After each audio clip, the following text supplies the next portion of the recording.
काम कोई न से हो गनी करिया हम तो नहीं हो रे में रहिए सवरिया। अच्छा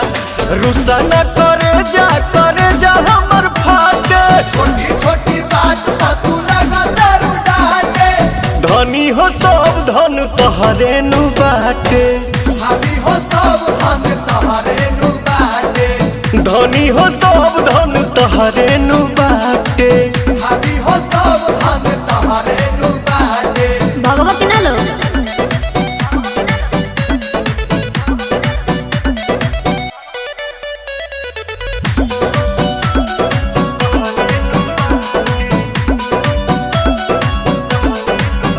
दांत पीसी के खीसी में साने लुआटा तू प्यार के अचार जस कोई दे लुखाटा। हाँ तो सुनो का बोला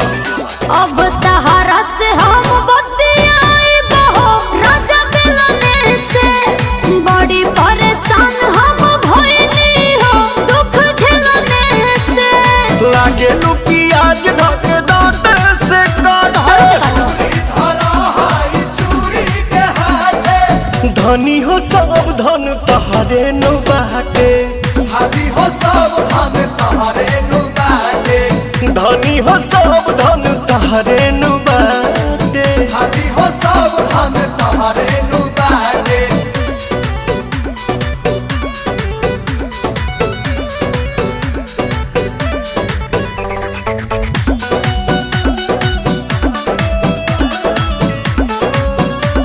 आई का हो चुपचाप खा तू तो दाली में डाली के देता रुचीनी न गुस्सा में घूसा त न मौलिकीनी।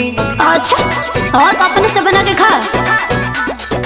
एक रस निक असुर होती हो बिना गवने के कमन करम हम कोई नहीं हो भइनी पवने के। हाँ तो हमारा सुन तो बोलिए तो भइल बाबी आह न ले आई नहीं बलाते बहुत गहिल रही बारिया जा तबो ये धन धन तहरे नु बाटे भाभी हो सब धन तोहरे नु बाटे धनी हो सब धन तहरे नु बाटे भाभी हो सब धन